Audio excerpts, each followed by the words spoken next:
Thank you, Jim. It's been an honor for us to continue working and helping to provide a bright spot for fans in these difficult times. I'm looking forward to Saturday's Full Gear and my match against Darby Allin for the TNT Championship title, the Ace title. The rest of Full Gear will be nothing short of spectacular. With its 4 championship titles on the line and other world-class matches, it will be a night to remember. Looking forward to talking with you guys. I set out of All Out. I'm back. This is my pay-per-view return. This is officially a Cody pay-per-view. Let's get this media briefing started. Hit me with your questions, please. I'm very happy about being Cody Rhodes again. The details of it all aren't important other than it was a very positive, no hard feelings on either side type scenario. I will say, though, it's not something I probably will use in the wrestling space. I've gotten very used to the American Nightmare Cody. I like how Justin Roberts says it. I just like it. I've liked it for some time. Where I'm most excited about Cody Rhodes being available again is when it comes to third-party ventures and things like Go Big Show that I just took part in, the show I was part of that's coming to TBS, and other projects like that, only because in our wrestling bubble that we're all in, we're all a family and a part of, all of us. Everyone kind of knows the saga of Cody Rhodes. When you dip your toes into different waters in other worlds, they may not understand, and they don't need that pre-existing equity or baggage. So it'll be nice to finally tell them what they can credit on the screen and where the SAG credits can go, and things of that nature. It was a very special day. I'm happy it worked out, and I'm very thankful for everybody who was involved. I had a conversation with Jim Ross yesterday about Darby. Who is Darby going to be in the future for AEW? Where does he play, and how it's a tough draw for him to be in there with me when I'm still on the climb up on this roller coaster. This run I've gone on is genuinely unexpected, and I can't apologize for my own hard work. I'm very excited about it. It's what I've dreamed of my whole life. But this is a very different Darby. This is Darby who now has experience with Jon Moxley. This is a Darby who's not bewildered by the big lights of this anymore. Darby is one of the most dedicated wrestlers at AEW. He doesn't party. He doesn't politic. He consistently thinks of his own brand and how his brand can lean in to the AEW brand. He is a loner, but I don't think he realizes he's also a leader because of how he leads by example. When this match was brought up to me, it's already a vastly different match because I'm dealing with a different Darby and you're dealing with a different me. I gained 14 real pounds during my hiatus, and I'm continuing the vaulting cycle through Full Gear all the way to Revolution. So Darby's now in there with a full-fledged heavyweight. And Darby, the longer this goes, the more in his favor this match will be, because he's got the lighter, the lighter body weight, the lighter body fat composition. But I think your hot dog is not going to get cold for this match. Darby has not been able to beat me on 3 occasions. I don't think this will be any different. I don't mean to undersell my own match.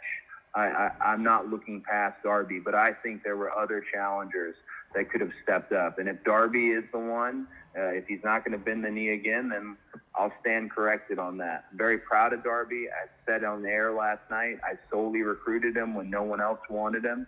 So I'm glad to have him in this match. I'm not looking past him at all.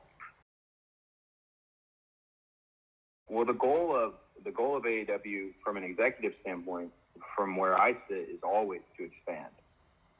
That's to capture international audience, casual fans, lapsed fans. And just recently, the data she's referring to, a wonderful person here, and I'll shout him out, Chris Harrington, put together an intense spreadsheet, and he color-coded it for the ones of us who didn't go to college, i.e. me, an intense spreadsheet on how well we were doing and how pointed the data was in terms of families and homes, in terms of 18 to 49, the actual youth of the United Kingdom, and how plugged in they were. That type of success hopefully will beget more success and more penetration/presence when it comes to our great TV partner that is ITV. So those discussions, to be frank, have happened. And the discussion of us doing a show in the UK, that's a no-brainer. I know I'm not supposed to break any news, and ultimately Tony Khan is steering this ship, but I can tell you flat out, we will, when the gates open, when the world is open again, we will absolutely be in the UK. And I don't think for just one show. There's too many markets, and you haven't wrestled. You're not a wrestler, in my opinion, until you've wrestled in front of a UK crowd. There's nothing like it. They go a different way, and they go a very special way. So I'm really proud of that data. I'm proud to be partners with ITV.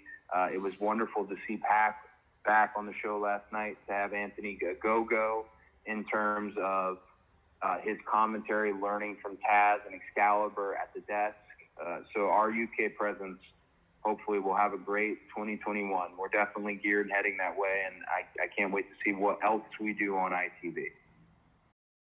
Well, I think the secret for me at the moment, and it seems to be working, is every day I don't take it for granted in terms of how successful we are at the moment and how successful we are in terms of expanding our audience.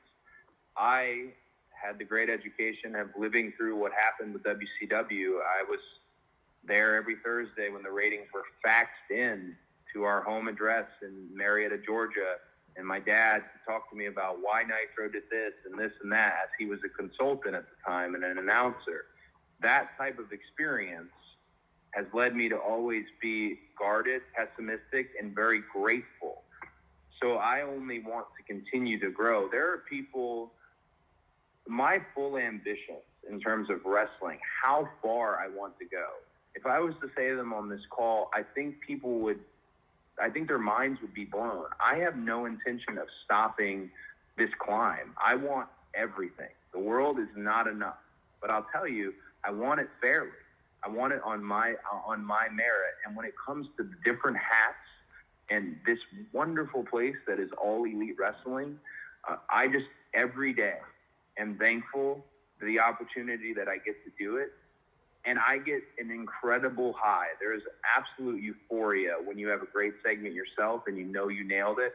The same feeling comes when you assist someone else, when you produce something else, when you write something for somebody else, when you give them a little thing and the next thing you know, it's turned into a whole story. That experience, I know that I like this job because I like that. I like that when I get to my office, even though Tony is the end-all, be-all in terms of making decisions, I like when I get to my office at 1 o'clock on Wednesday, the door starts knocking then, and it doesn't stop knocking until about showtime. I love that. I want every one of these people that we recruited and hired, these boys and girls, I want them to get something from this, and I want to be a good leader, and I want to lead by example. So for me, it's really a matter of staying grateful and being aware that more than anything, I got a little long-winded here, but being aware this could end at any minute. It's happened before. But I want us to be around for years and years to come. The data reflects that we will be, but we can't take that for granted. We have to build new stars, and it is my job to build new stars. And take a look. Take a look at year one. Ricky Starks, MJF, Britt Baker, Sammy Guevara. We have a top, we have a middle, and we have a bottom. No other wrestling company can truly say that. Most have a top, then there's 50 miles down, then there's a bottom. We're able to move guys up from the middle, to move girls down from the middle, to move them up. That is a good sign for what we've done in year one. Now I look at year two and look at who's going to be the next. Is it going to be Anna Jay? Is it going to be Red Velvet? Who's going to be the next? Is Will Hobbs going to be the next single star?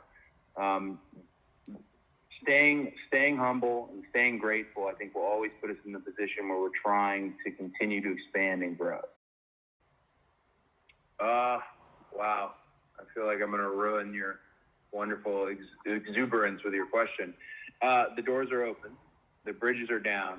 One thing I'm pretty sure we will never do, and I'm saying pretty sure, I don't think we'll ever do a cross-promoted show where we're running two different banners. We're very proud of our own identity. Doesn't mean we won't cross over, or it doesn't mean others won't cross over. I will say the more that Billy and Tony talk and the more you see that NWA presence, I've often brought it up. Well, the lingering question is going to be when, how, where. If we were to do a Nick Aldis and a Cody 3, if anyone knows anything about how the second match went down, and if anybody knows anything about the general nature and atmosphere of that, it's probably best we just leave it at 2. We had a great experience. One of my favorite memories in my entire life is the opening 30 seconds to a minute of All In and feeling that moment and sharing that with Nick. Nothing but respect and love for Nick. I would bet you, though, it would be very difficult for that third match to happen. The parties involved are very particular about the other parties involved, that being the entities, the novelties, the commodities, I suppose, that being Nick and myself. It's not impossible. We did it once before, and it was a beautiful, beautiful piece of business. I'm glad they were able to take that moment from All In and parlay it into more success for themselves. That's the beauty of wrestling. We're all lifting one another up, or at least that's the point. But I don't know if you'll ever see that third match. If it happens, I would be quite blown away if it happens. But never say never.